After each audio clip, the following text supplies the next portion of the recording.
हाय हनी बीज, welcome to coffee बीज। तो बात करेंगे नेपोटिज्म और बॉलीवुड के बारे में। वैसे नेपोटिज्म के बारे में तो हमें पता चला था 2020 में। वैसे नेपोटिज्म बहुत पहले से एग्जिस्ट कर रहा है, जिसका सबसे बड़ा एग्जाम्पल है पूरा कपूर खानदान। पृथ्वीराज कपूर जो कि राज कपूर के पिताजी थे, वो एक्टर थे। उसके बाद राज कपूर, उसके बाद जो है ऋषि और उनके सारे भाई, उसके बाद रणबीर कपूर।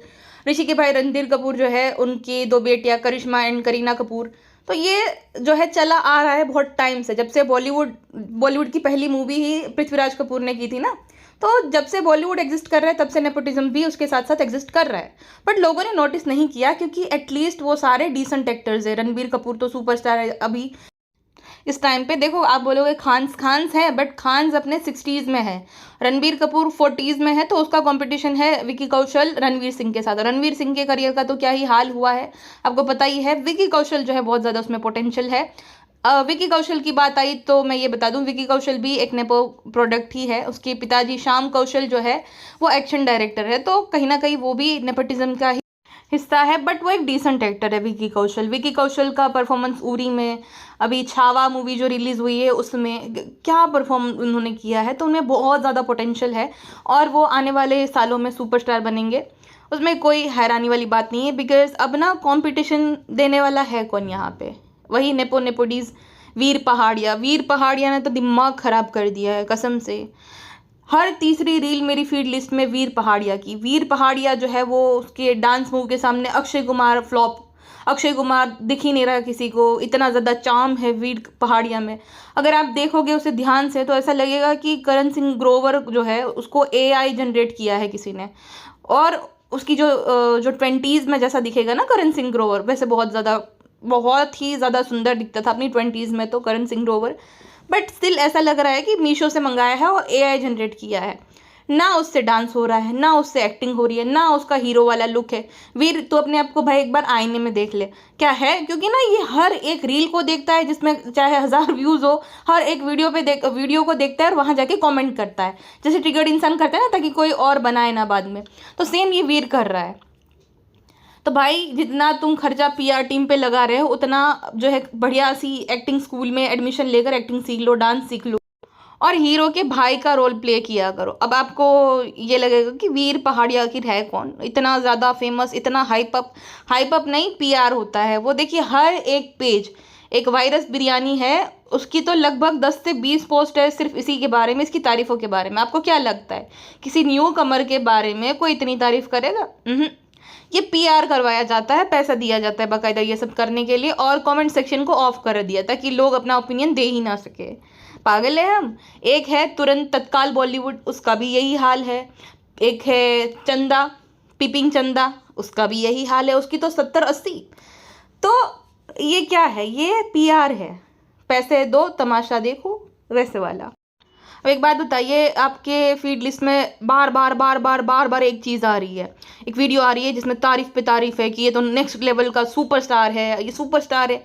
तो लोगों के मन में ये ट्रस्ट बिल्ड होना शुरू हो जाता है कि हाँ, ये तो सुपरस्टार है। और बड़े बड़े जो मीडिया पेजेस है, जब ये बात करते हैं तो लोगों को ट्रस्ट हो जाता है कि हाँ हाँ, ये बात तो सच है, ये बात तो सच। पीआर का मतलब होता है उसको 1% भी क्रिटिसाइज ना करना, उसे पीआर कहा। अगर आपको याद होगा, आज से कुछ टाइम पहले ना रणवीर कपूर की इमेज बहुत ही ख़राब थी कि वो प्ले बॉय है। दीपिका उसकी वजह से तनाव में चली गई थी, कैटरीना को उसने धोखा दिया, उससे पहले भी उसके ब्रेकअप हो रखे 2-3। तो प्ले बॉय वाली इमेज थी। सडनली जो है वो अपनी बेटी के साथ दिखने लगा और पापा मैं तेरी धड़कन हूँ और मेरा किनारा है। तो बड़े बड़े पेजेस ने ये जो है गाने लगा कर उसको कहीं से भी, मतलब वो जहाँ से निकलता भी था ये लोग पहुँच जाते थे। तो कैसे पहुँचते थे? इनको तो आइडिया नहीं होगा, है ना, कि सेम टाइम पे वो एयरपोर्ट पर है या वही आए हैं। बहुत बढ़िया तरीके से पोज देते हुए वो वीडियो जो है उसका निकलता था। तो कैसे? ये पीआर का ही पार्ट होता था, इमेज वाइट वॉश करने के लिए उसकी जो है प्ले बॉय वाली। अब संस्कारी वो फादर बन गया। एक वक्त पे जो ये बोलता था कि मैं तो एकदम जो है पेशावरी टाइप हूँ, मुझे पाया खाना बहुत अच्छा लगता है, अब सडनली वो वेजिटेरियन बन गया, क्योंकि उसको पता है कि अभी ट्रेंड में क्या चल रहा है। नो डाउट वो बहुत अच्छा एक्टर है, बट इमेज वाइट वॉश करने की बहुत कोशिश की जाती है पीआर के द्वारा। कल्याणी मुखर्जी आपको याद होगी तो उसकी तो नेटफ्लिक्स डॉक्यूमेंट्री आई थी जहाँ पे उसकी इमेज वाइट वॉश करने की कोशिश की गई थी, क्योंकि पैसा होता है तो सब कुछ इंसान कर लेता है, इनके पास पे करने का पैसा है। अब जो आउटसाइडर होते हैं ना, उनके लिए तो सर्वाइवल ही सबसे ज़्यादा मुश्किल है। मुंबई में आना, वो अंधेरी जैसे एरियाज़ में रहना, जब पेमेंट मिलेगा तब मिलेगा, तो उस टाइम तक उतना पैसा बचता ही नहीं उनके पास कि वो पीआर पे खर्च कर सके। इन नेपो बेबीज़ के पास ये प्रिविलेज होता है, इतना पैसा होता है कि वो जब उनका डेब्यू भी हो रहा है तो अंधा पैसा जो है बहा सकते हैं। वीर पहाड़िया ने पहली ही मूवी में कितना पैसा पीआर पे खर्च किया है, करोड़ों में किया होगा।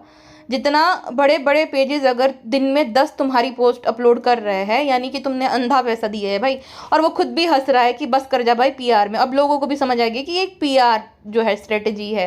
तो ये नेपो बेबी अभी भी उनको काम इसलिए मिल रहा है, एक तो daddy Johar, thanks to daddy Johar. Daddy Johar जो है, उन्होंने आलिया भट्ट को जब से लॉन्च किया था, और आलिया भट्ट को दूसरी ही मूवी इम्तियाज़ अली के साथ मिल जाती है। सोचिए, इम्तियाज़ अली जो कि एक बहुत ही उम्दा डायरेक्टर है, उनके साथ मिल जाती है। कैसे? डैडी जौहर की सिफारिश के चलते। उसके बाद संजय लीला भंसाली के साथ भी उन्होंने एक मूवी की, गंगूबाई। अब देखिए, आलिया भट्ट भी एक अच्छी एक्ट्रेस है, बिकॉज उसका कंपटीशन मतलब किसके साथ है? जानवी कपूर, अनन्या पांडे, इन्हीं लोगों के साथ, है ना। तो इनके सामने तो वो भाई लेजेंड दिखेगी, क्योंकि उनको आता ही नहीं, उनको एक्टिंग का ए भी नहीं पता, बस उनकी जिद है कि उनको हीरोइन बनना है। तो इस वजह से ना बॉलीवुड का डाउनफॉल शुरू हो गया, एक तो डैडी जौहर की वजह से, और ये सारे नेपोडीज की वजह से। वीर पहाड़िया एक और नया आया है, डाउन टू अर्थ, ऑटो में ट्रैवल करने वाला, बैग लेकर, जिसने 10 साल तक थिएटर किया है ना। जुनैद खान, आमिर खान का बेटा। आमिर खान क्लेम करते हैं मैंने तो सपोर्ट किया ही नहीं। हाँ, आपने नहीं किया होगा, बट बैक टू बैक अगर किसी को 4 मूवीज मिल रही है, और कैसे ऑटो रिक्शा में कोई ट्रैवल कर रहा है, वहीं पे पैप्स कैसे पहुंच गए, कैसे? ये भी तो सोचने वाली बात है ना। पेपराजी वहीं पे हाजिर रहती है, कैसे? कोई ऑटो में ट्रैवल करता है, तुम्हें कैसे पता कि वो जा रहा है वहीं पे, वही वाली ऑटो? तो ये आमिर खान जो है, उसकी एक स्ट्रेटजी है कि उसको डाउन टू अर्थ, हम्बल दिखाओ, ऐसा दिखाओ कि एक नेपो बेबी होने के बावजूद, नेपो प्रिविलेज होने के बावजूद, उसको उसके पिता द्वारा कोई भी सपोर्ट नहीं मिला। ऐसा नहीं है, अगर ऐसा होता तो बैक टू बैक 4 मूवीज वो साइन नहीं करता। अब जो महाराज थी मूवी, उसमें उसका परफॉर्मेंस सही था, बट एकदम टॉप नॉच वाला नहीं था। जयदीप अहलावत सर जो है, उसके सामने तो फीके ही पड़ गया था वो। उसकी आवाज़ ऐसे लग रही थी जैसे ज़बरदस्ती वो बोल रहा है ना। एक्टिंग तो ठीक थी करसन वाली, बट आवाज़ उसकी मैच नहीं कर रही थी उसकी बॉडी के साथ। ऐसा लग रहा है कि वो ज़बरदस्ती अपनी मसल्स को जो है एकदम कड़क करके पूरा जोश लगा के बोल रहा है, लेकिन फिर भी बोला नहीं जाता है। सेम वरुण धवन के साथ भी है। वरुण धवन जो है एक रोम कॉम हीरो है, बट जब उसको सीरियस कैरेक्टर वो प्ले करने के लिए दिया जाता है ना, तो उस पर बिल्कुल भी सूट नहीं करता है, क्योंकि वो उसके लिए बना ही नहीं है, उसकी आवाज़ मैच नहीं करती। अब रणबीर कपूर, शाहरुख खान, सलमान खान के केस में ऐसा है कि उनका जो ऑरा है, उसके साथ उनकी आवाज़ जो है ना बुलंद वाली, वो मैच करती है। शाहरुख खान हो, सलमान खान और रणबीर कपूर, तो उनकी आवाज़ मैच करती है। रणबीर सिंह के साथ भी यही दिक्कत है कि वो सीरियस एक्टिंग के लिए बना है, लेकिन जब उसे रोम कॉम में कास्ट किया जाता है तो जोकर लगता है, और उसकी मूवीज़ फ्लॉप हो जाती है। चाहे जयेश भाई जोरदार हो, चाहे सर्कस हो, ये फ्लॉप गई है उसी की वजह से, क्योंकि ऐसे रोल उस पर सूट नहीं करते हैं, और उसने गलत स्क्रिप्ट को चूज़ करके ऐसे रोल्स कर लिए। अब जो रणवीर की मूवी 83 थी, वो तो ऑडियंस का फॉल्ट था कि उन्होंने देखा नहीं। जैसे तुम्बाड़ को भी नहीं देखा था, बहुत बढ़िया मूवी थी, तो ऑडियंस की गलती थी कि उन्होंने देखी नहीं। वो मूवी तो बहुत बढ़िया। देखो, नेपोटिज्म जो है उसके चलते करण का धर्मा प्रोडक्शन जो है वो 50% बिक गया। आदर पूनावाला जो है उसके साथ अब उसकी पार्टनरशिप है। कैसे? आज से कुछ सालों पहले धर्मा प्रोडक्शन द्वारा बहुत बढ़िया बढ़िया मूवीज़ जो है प्रोड्यूस की गई थी। कुछ कुछ होता है, कभी खुशी कभी गम, कल हो ना हो, तो ऐसी मूवीज़ प्रोड्यूस की गई थी क्योंकि वो एक्टर्स बढ़िया थे। प्रीति जिंटा, काजोल, SRK। अब उसके बाद जो है करण जौहर ने आलिया भट्ट को लॉन्च कर दिया स्टूडेंट ऑफ द ईयर से। उसके बाद उसने पीछे मुड़ के देखा नहीं। अब आलिया भट्ट जो है वो सक्सेसफुल हो गई, तो बाकी जो नेपोटीज है, जानवी, अनन्या, उसके पेरेंट्स जो है, उन्होंने यही आस लगा ली कि करण जौहर ही लॉन्च करे उनके जो है बच्चों को। जानवी कपूर को धड़क से उसने लॉन्च किया। जानवी तो एक टेरिबल एक्ट्रेस है, आज तक एक्ट नहीं कर पाई वो, लेकिन प्रिविलेज यही होता है कि तुम्हें बैक टू बैक मूवी मिलती रहेगी। सुशांत के केस में ऐसा था कि ब्रिलियंट एक्टर, बट उसके बाद उसको उसकी 2-3 मूवी फ्लॉप क्या गई, उसके बाद उसको कोई मूवी मिलना ही बंद हो गया। सोन चिड़िया, व्योमकेश बख्शी, ड्राइव, ये सारी मूवी उसकी जो है बैक टू बैक फ्लॉप गई 3। तो उसके बाद उसको जो है साइन करना ही बंद कर दिया लोगों ने। क्यों? क्योंकि वो आउटसाइडर था।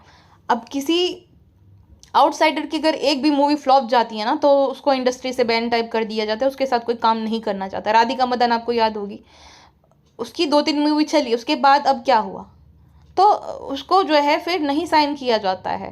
सेम सुशांत के साथ भी था, किसी ने कमेंट में लिखा था कि सर बहुत बढ़िया है बट आप इस मूवी में नहीं जिंदा रहोगे इसलिए मैं देखने नहीं जाऊंगा, तो उन्होंने वहाँ पे साफ बताया था कि प्लीज़ जाना वरना ये लोग मुझे जो है कास्ट नहीं करेंगे। सोचो कितना दर्द था एक लाइन में ही उनके। तो ये आउटसाइडर के साथ यही होता है बॉलीवुड में। अब यही रीज़न है बॉलीवुड के पतन का। अब पहले क्या था ना कि देखिए आपको याद होगा तो एक टाइम पे गॉसिपिंग भी करते थे, इसका ये है इसका ये है बॉलीवुड में। अब आपने सुना है कहीं पे बॉलीवुड से रिलेटेड कोई गॉसिप करता हुआ या कुछ भी नहीं किया जाता क्योंकि किसी को इंटरेस्ट ही नहीं है।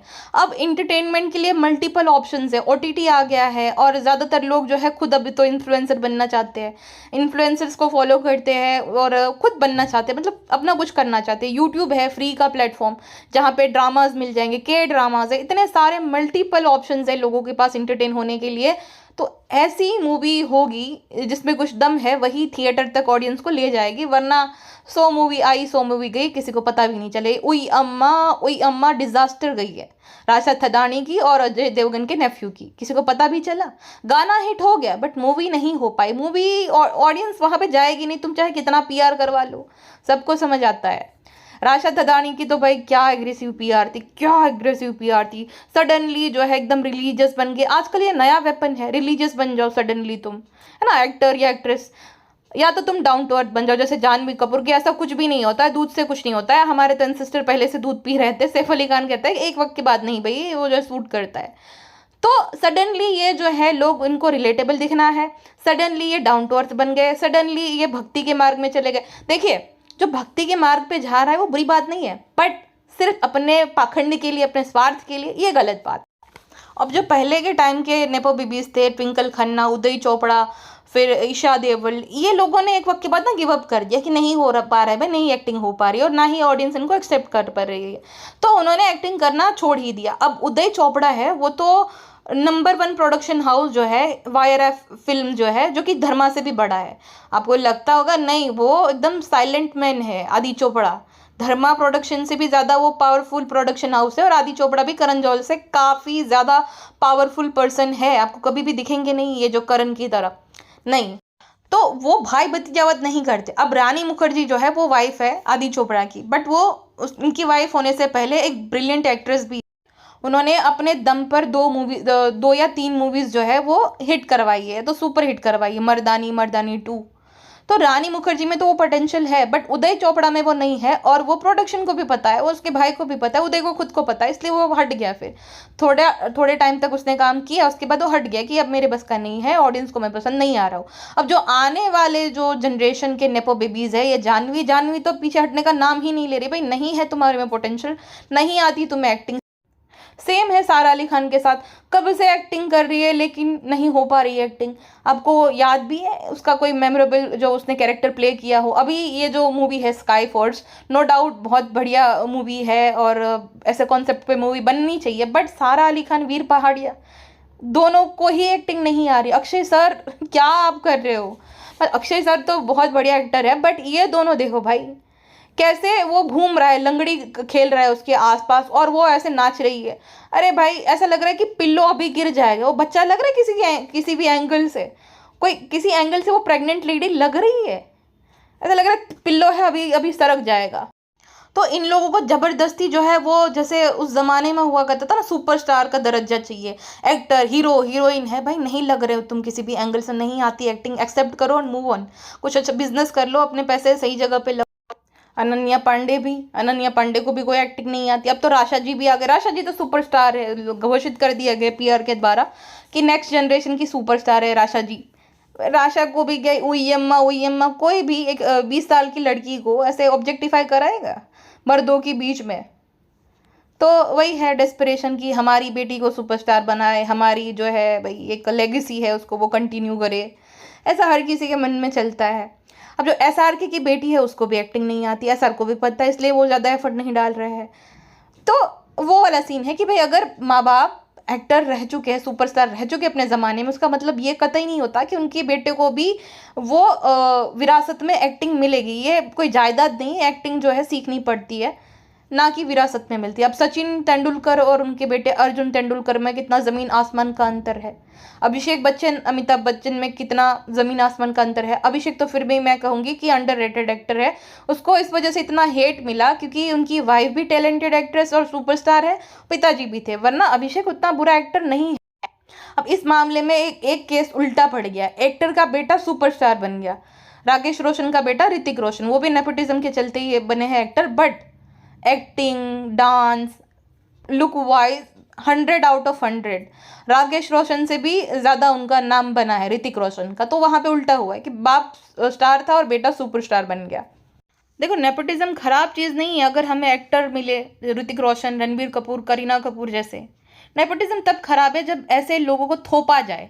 राशा, अनन्या, जानवी, ये वीर, सारा अली खान, ऐसे लोगों को जब थोपा जाता है ऑडियंस पे उनकी हैवी पीआर करवा कर, तो ये यहाँ पे चुभता है लोगों की, बस कर जाओ भाई। इसी वजह से धर्मा का भी दिवाला निकल गया, आगे भी निकलेगा अगर नहीं करण सुधरा तो। लेकिन करण जोहर सुधरने वाला नहीं है क्योंकि उसने ना ये पर्सनली ले लिया है अपने ऊपर। जब कंगना ने बोला होता ना कि फ्लैग बियरर ऑफ नेपोटिज्म, तब उसने ये पर्सनली ले लिया है। उसके बाद मल्टीपल इंटरव्यूज में बोला मेरा पैसा मैं किस पे लगाऊं। भाई तुम हो, एक साइड से अगर देखा जाए तो तुम यारों के यार हो, but at the end of the day movie जो है वो ऑडियंस के लिए बनाई जाती है, ना कि घर पे जो है तुम सारा सर्कल जो है तुम्हारा इलाइट सर्कल देखकर बैठ कर देखे, उसलिए नहीं बनाई जाती है। इसी वजह से दिवालिया निकल गया। अब आलिया को जब से लॉन्च किया था तब उसको लगा कि सब सारी एक्ट्रेस जो है इतना ज़्यादा मतलब सुपरस्टार बन जाएगी। उसका एक अनहेल्दी अटैचमेंट भी दिखा हमें, बाप बेटी वाला, क्योंकि आलिया भट्ट जो है उसके पिताजी तो आपको पता ही है, महेश कृपी भट्ट, तो जिस वजह से उसको डैडी इश्यूज थे और करण जौहर ने उसको बेटी माना। और चलो समझ भी आया, आलिया भट्ट इतनी बुरी नहीं है, अच्छी एक्ट्रेस है, बट हर कोई आलिया भट्ट नहीं बन सकता है। और तुम ज़बरदस्ती अनन्या, सारा और जानवी को आलिया भट्ट नहीं बना सकते हो। आलिया भट्ट इसलिए जो है चली क्योंकि उसका कंपटीशन है कौन, यही सब नेपो बेबीज, तो अंधों में काना राज। अभी लास्ट जो थी उसकी जिगरा फ्लॉप गई, बट आगे भी अगर 3-4 मूवीज उसकी फ्लॉप चली जाएगी तो भी उसका चल जाएगा क्योंकि उसको मूवीज मिलती रहेगी, काम मिलता ही रहेगा। तो काम मिलता रहेगा, फिर एक खुद की हिट हो जाती है, फिर उसको जो है पीआर के चलते बहुत ज़्यादा सुपरस्टार बना दिया जाता है। तो इस तरीके से जो है काम किया जाता है। अब पीआर तो हो गई, एक होती है नेगेटिव पीआर, वो मुझे समझ आया क्योंकि देखो इससे पहले मैंने एक श्रद्धा कपूर पे वीडियो बनाई थी, तब मुझे पता नहीं था कि ये नेगेटिव पीआर का पार्ट है। अब श्रद्धा कपूर जो है वो नेपो तो है, बट टायर 1 नेपो नहीं है, वो टायर 4 में आती है जहाँ पे गोविंदा के किड्स और श्रद्धा कपूर आते हैं। तो श्रद्धा कपूर जो है, अब देखो मुझे ये भी समझ आया कि भाई करना पड़ता है, ऐसे जो टैलेंटेड एक्ट्रेस या एक्टर्स है, कार्तिक, श्रद्धा, इन लोगों को करना पड़ता है क्योंकि यही एकमात्र ऑप्शन है उनके पास। टैलेंटेड है वो, नो डाउट, बट सर्वाइव कैसे करे, काम ही नहीं मिलेगा। अगर ऑडियंस के साथ जो है कनेक्ट करेंगे या ऑडियंस उनको ज़्यादा पसंद करेगी तब जाके तो उनको काम मिलेगा, वरना तो उनकी फ्लॉप गई तो फिर काम खत्म। तो इस वजह से उनको तो पीआर करवाना ही पड़ता है। श्रद्धा जब चल रही थी बहुत ज़्यादा बीच में, उस टाइम पे उसके अगेंस्ट नेगेटिव पीआर होने लगी। श्रद्धा के पास्ट को लाया गया, श्रद्धा की ऐसी ऐसी बातें जो है वहाँ पे शेयर करी गई जिससे ना एक इंसान को ऐसा लगता है कि हाँ ये तो ऐसी ही है। उस टाइम पे मैं भी चकमा खा गई थी कि हाँ ये तो ऐसा ही है, बट वो नेगेटिव पीआर थी उसकी, वो नेपोटिस्ट के द्वारा ही कराई जाती या तो उनकी पीआर टीम्स के द्वारा, क्योंकि वो नहीं चाहते हैं कि जो बॉलीवुड में किसी और एक्ट्रेस का नाम बने और वो सुपरस्टार बने, ऐसा बिल्कुल भी नहीं चाहते। तो उनकी नेगेटिव पीआर करवाई जाती। बीच में कार्तिक आर्यन की भी करवाएगी। अब ये को चोमू है शान, वो भी बहुत ज़्यादा पीछे पड़ जाता है आउटसाइडर्स के। रणवीर सिंह को तो उसने जोकर साबित कर दिया। वैसे सेम कार्तिक के साथ भी किया कि वो इतनी पीआर क्यों करवाते। अरे भाई आउटसाइडर नहीं कराएंगे तो क्या करेंगे। इन नेपोज जो है जिनको काम पे काम मिलता जाता है वो भी कराते हैं, तो आउटसाइडर को तो थोड़ा बहुत टिकने के लिए पीआर करवानी ही पड़ेगी ना, तो उसमें कोई गलत बात नहीं है। अब ये जो पहाड़िया है उसका बोलोगे कि वो कैसे नेपो बेबी हुआ, तो उसका वो जो ना एक पॉलिटिकल बैकग्राउंड से बिलोंग करता है और उसकी मॉम का प्रोडक्शन हाउस है जहाँ पे वो शोज, टीवी शोज प्रोड्यूस करते हैं और वो सोबो के जो है वो इलाइट सर्कल का पार्ट है बचपन से ही। तो कनेक्शन तो मैटर करते ही है, साथ साथ में पैसे भी मैटर करते हैं, क्योंकि अपनी फर्स्ट मूवी में जहाँ पे छोटा सा रोल था उसके लिए इतनी हैवी पीआर कौन करवाता है, सबसे ज़्यादा एक्टिंग क्लासेस ले लेता भाई। तो ये बॉलीवुड में नेपोडीज और नेपोडास का जो है दौर तब तक नहीं ख़त्म होगा जब तक ऑडियंस उनको कम्प्लीटली बॉयकॉट नहीं कर देते। अब आधे लोग गाली भी देते हैं और आधे लोग उनको फॉलो भी करते हैं। तो ये पहाड़िया के ना मुश्किल से हज़ारों में फॉलोवर्स थे, 70-80 हज़ार, अब 5 लाख हो गए हैं। सोचो, ना टैलेंट है ना कुछ है, बस पीआर टीम है अच्छी और कनेक्शंस है और पैसे है, हो गया, बन गए तुम एक्टर, हीरो मटेरियल है ये लड़का। और जो सारी एक्ट्रेस आ रही है वो तो काइली जेनर ही है, भूमली जेनर बन गई है। भूमि पेडनेकर सोचो, इतनी सर्जरी करवा करवा कर काइली जेनर बन जाना है। जानवी कपूर, खुशी कपूर, ये कोई एक्ट्रेस, अब उनकी पुरानी फोटोज देखो, सर्जरी करवा करवा के तो हर कोई सुंदर बन जाता है। पहले वाली जो बात थी, जो एकदम नेचुरल ब्यूटी थी, ऐश्वर्या, प्रीति ईरानी, वैसी वाली बात नहीं है किसी में भी, ना ही इनकी एक्टिंग ऐसी कुछ है। बट सैडली यही नेपोडा नेपोटीज बॉलीवुड का फ्यूचर है, यही जो है आगे भी आपको देखने को मिलेंगे। तो बॉलीवुड का तो भाई काम तमाम हो गया है। अब इंटरटेनमेंट का सोर्स सिर्फ बॉलीवुड और मूवीज़ नहीं है, बहुत ज़्यादा ऑप्शंस आ गए हैं। तो ऐसे ही चलता रहा तो कोई सीरियस लेना तो कब से बंद कर दिया है, देखना भी पसंद नहीं करेगा मूवीज़। दो चार इक्की दुक्की चल जाएगी, जैसे 2024 में इक्की दुक्की जो है हिट गई थी, जिसमें एक सबसे बढ़िया मूवी लगी थी लापता लेडीज़, है ना, आउटसाइडर, उनकी एक्टिंग देखो। तो इक्की दुक्की हिट होगी, बाकी कोई याद भी नहीं रहेगा, वन टाइम वॉच वाली मूवी। अच्छा, आपने कौन सी मूवी जो थी वो लास्ट टाइम देखी थी थिएटर में, वो मुझे कमेंट सेक्शन में बताएगा। अभी के लिए बस इतना ही, मिलते हैं नेक्स्ट पॉडकास्ट में, अपना ध्यान रखिए, बाय बाय। खावानू पीवानू અને મોજ મારેવાનું।